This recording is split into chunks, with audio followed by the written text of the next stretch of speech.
Today we will discuss about Java variables.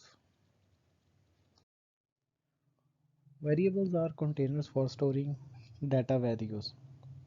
There are different types of variables according to their storing type. Here we see string type, int, float, char, boolean, which are commonly used when we write a program. तो अगर देखा जाए तो हर variable जो होता है वो एक ख़ास किस्म के जो है वो डाटा जो है वो उसको स्टोर करता है। जैसे कि अगर हम देखें स्ट्रिंग जो है वो स्टोर करता है टेक्स्ट को, कोई भी टेक्स्ट जैसे कि हेलो हो गया या फिर कोई नाम हो गया या फिर किसी चीज़ का नाम हो गया, कोई भी चीज़ हो वो स्ट्रिंग होगी। और स्ट्रिंग जो है वो हमेशा डबल कोट्स के दरमियान में जो है ना वो लिखा जाएगा। जब भी आप डाटा टाइप स्ट्रिंग लेंगे, इस टाइप का वेरिएबल कोई भी होगा तो उसके आगे जब उसको इनिशियल करवाएंगे, उसकी वैल्यूज़ जब उसके अंदर स्टोर करवाएंगे तो वो डबल कोट्स के अंदर लिखी जाएगी। उसके बाद आ जाता है इंट। इंट क्या होता है, इसमें हम होल नंबर जो है ना उनको जो है स्टोर कर सकते हैं। यानी इसमें कोई डेसिमल पॉइंट यानी पॉइंट वैल्यू जो जैसे होती है ना 1.2, ऐसी वैल्यूज़ जो है वो नहीं आ सकती, सिर्फ होल वैल्यूज़ आ सकती है। और इसकी जो रेंज होती है वो 123 टू -123 होती है। उसके बाद आ जाता है फ्लोट। फ्लोट जो होता है ये फ्लोटिंग पॉइंट नंबर्स को यूज़ करता है, जिसमें डेसिमल पॉइंट्स भी आ जाते हैं, जैसे कि पॉइंट्स वगैरह वाली जो जितनी भी जो हमारे पास नंबर्स होंगे, जैसे 19.99 हो गया, ये नंबर है, इसकी मैक्सिमम रेंज है और उसकी लोएस्ट रेंज जो है वो -19.99 है। इसी तरह आगे आ जाता है चार। चार का मतलब है करेक्टर।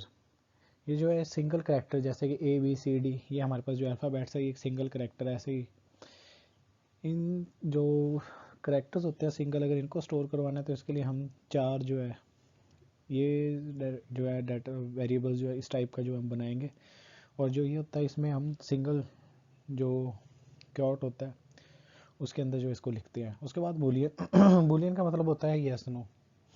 ठीक है, तो इसमें जो है ये सिर्फ ट्रू और फॉल्स, इधर हमारे पास कंडीशंस हो उस जगह पे जो वेरिएबल है हम वहाँ पे ये बूलियन वेरिएबल टाइप लेंगे। अब आ जाता है कि जी हम इस वेरिएबल को जो वो डिक्लेयर कैसे करेंगे, यानी कि कोई वेरिएबल जो है उसको क्रिएट कैसे करेंगे। उस क्रिएट वेरिएबल करने के लिए जो सिंटैक्स है उसमें ये होता है कि सबसे पहले हम उसकी टाइप देते हैं।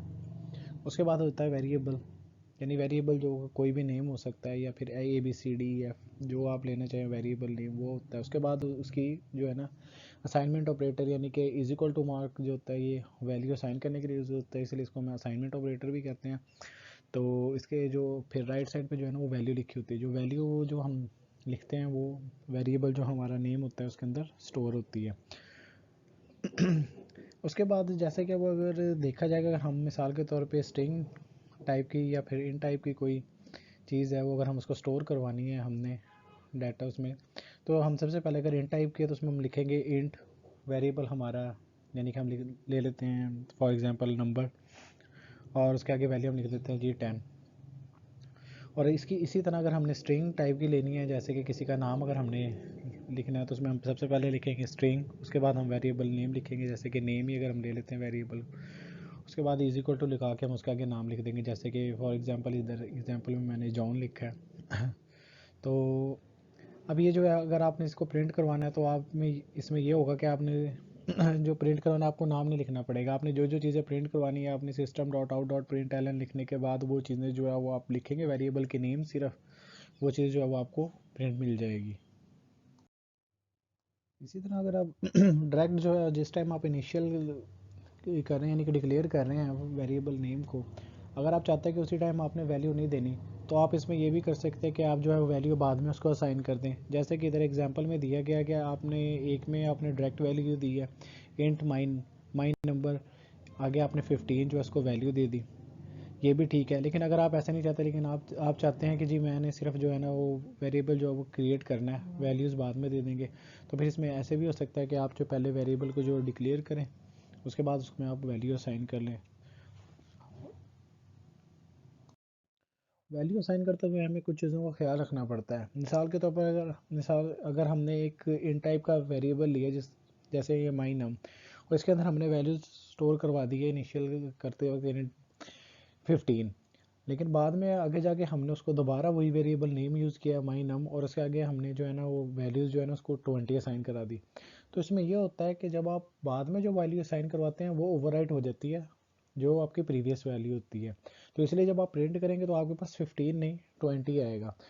तो इसलिए आप लोगों ने ख्याल करना है कि जब भी आप इनिशियल करें और सेम डाटा टाइप जो वेरिएबल जो है नेम हो तो और आपने उसको दोबारा वैल्यू असाइन करवानी हो तो आप इस बात का ख्याल रखें कि जो प्रीवियस वेरिएबल जो वैल्यू होगी वो उससे रिप्लेस हो जाएगी।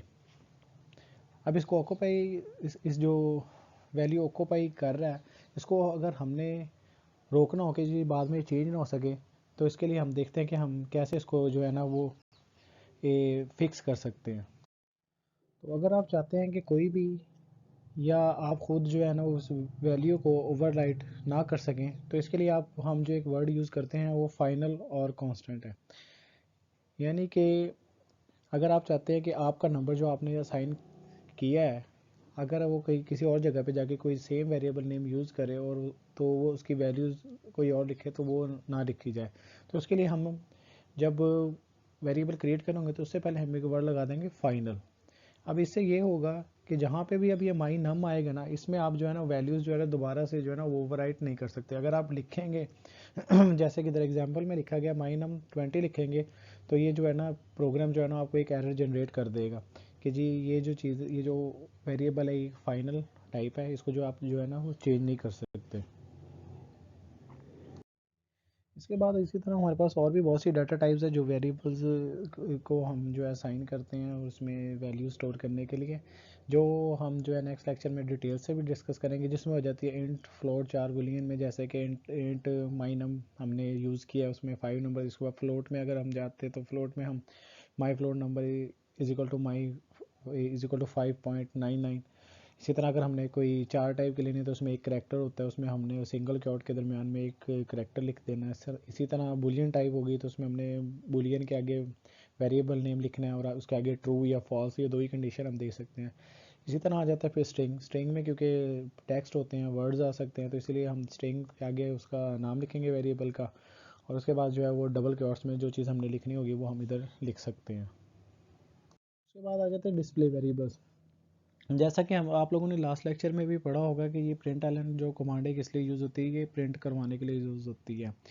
अब इसमें ये होता है कि जी प्रिंट जो है वो कैसे कैसे करवा सकते हैं। उसमें ये होता है कि काफ़ी दफ़ा मैं हमने अभी तक देखा था कि जी हम सिर्फ एक ही चीज़ जो है ना वो डायरेक्ट प्रिंट एलन में रख के जो है ना वो प्रिंट करवाते थे, जैसे कि हमने लिखा था जी वेलकम टू जावा और हेलो वर्ड हमने टाइप किया था।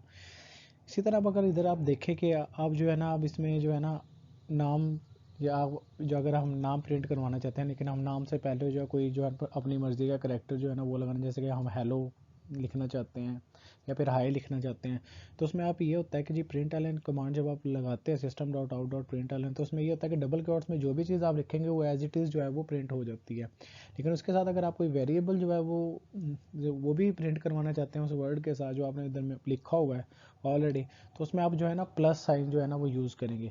जो प्लस साइन जो है ये दो चीज़ों को जो वेरिएबल्स को जो है ना वो ये इकट्ठा करने के लिए जो है ना वो यूज़ होता है। इसी तरह अगर आपने देखना है कि आप काफ़ी जगह पे आप से फर्स्ट नेम लेते हैं और लास्ट नेम लेते हैं लेकिन एक जगह पे फिर आपका फुल नेम जो है वो शोर होता है, तो उसमें वो कैसे शो होता है, इसमें यही होता है कि आपका जो फर्स्ट नेम और लास्ट नेम है उनको जो है वो कॉन्कैटिनेट कर दी जाती है, एक दूसरे के साथ उसको ऐड कर दिया जाता है और आपका फुल नेम जो है वो डिस्प्ले हो जाता है। क्योंकि हम जानते हैं कि जो प्लस करेक्टर जो है ये मैथमेटिकल जो है ऑपरेटर है और ये दो चीज़ों को जो है ना वो ऐड करने के लिए यूज़ होता है, इसलिए हम इसको मैथमेटिकल ऑपरेशन में भी यूज़ कर सकते हैं। मिसाल के तौर पर अगर हम दो नंबरों को हमने जो है वो सम लेना है तो उसमें भी हम प्लस का साइन ही लगाते हैं।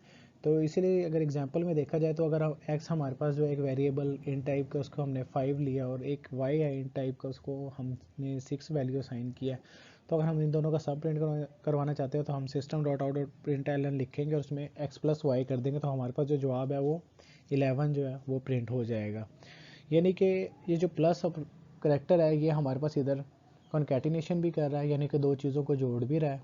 यानी कि अगर वो इन टाइप की नहीं है वो या स्ट्रिंग्स हैं या फिर वो चार है वो उन दोनों को आपस में जोड़ भी रहा है, और इसके अलावा वो क्या कर रहा है उन दोनों को जो है वो सम भी कर रहा है। अगर इंटीजर टाइप होगी तो वो इन दोनों को सम भी करेगा।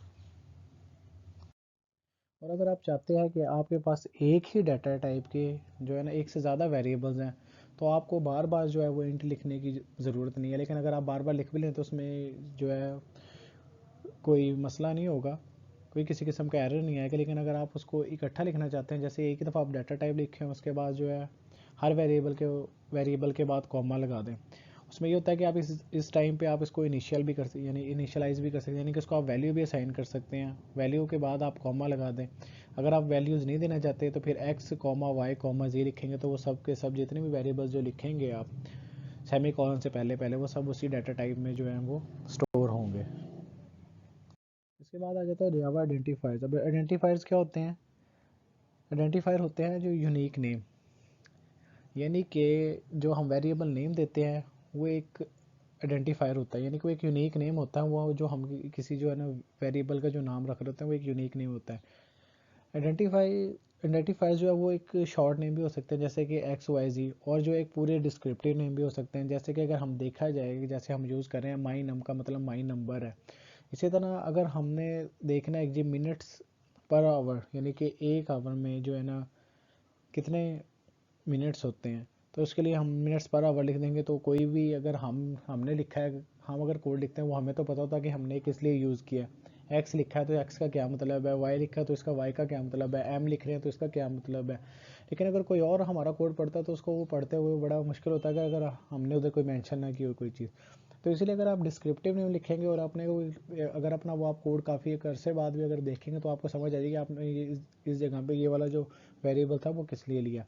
इसलिए कहते हैं कि जो आइडेंटिफायर्स होते हैं वो एक यूनिक नेम हो, और जो है ना वो डिस्क्रिप्टिव हो, तो एक जो है ना वो एक अच्छा जो है ना वो आइडेंटिफायर्स बन जाता है।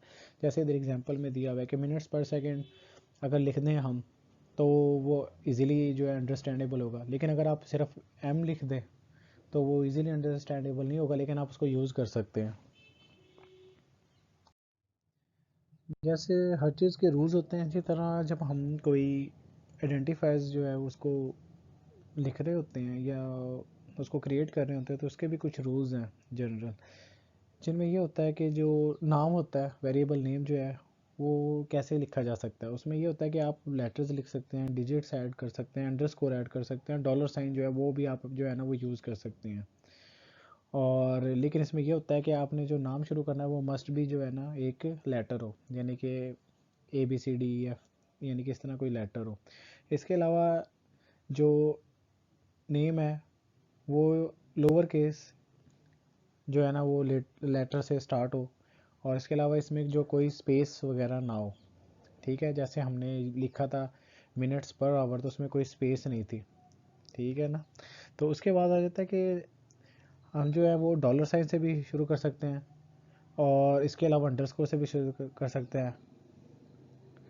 उसके अलावा जो अगर देखते हैं तो ये वेरिएबल नेम जितने भी होते हैं जावा में, ये जो केस सेंसिटिव होते हैं, यानी कि अगर हम माई वेरिएबल जो है इसमें एक में वी कैपिटल लिखा हुआ है और दूसरे में स्मॉल लिखा हुआ है, तो ये दोनों जो है वो नेम सेम है, लेकिन वेरिएबल क्योंकि अगर दरमियान में केस सेंसिटिव है, इसलिए दोनों एक अलग अलग जो है ना वेरिएबल्स जो है ना ये कंसिडर होंगे। इसके अलावा जो है वो हम रिजर्व वर्ड्स हैं कुछ जावा के, जो हम एज ए वेरिएबल नेम नहीं यूज़ कर सकते, जिनमें अभी तक जो आपने रिजर्व वर्ड्स देखे हैं उसमें जितनी भी डाटा टाइप्स जो है ये हमारे रिजर्व वर्ड्स हैं, यानी आप इसको एज ए वेरिएबल नेम नहीं यूज़ कर सकते। जिनमें इंट है, बुलियन है, चार है, इसके अलावा फाइनल अभी तक हमने देखा है।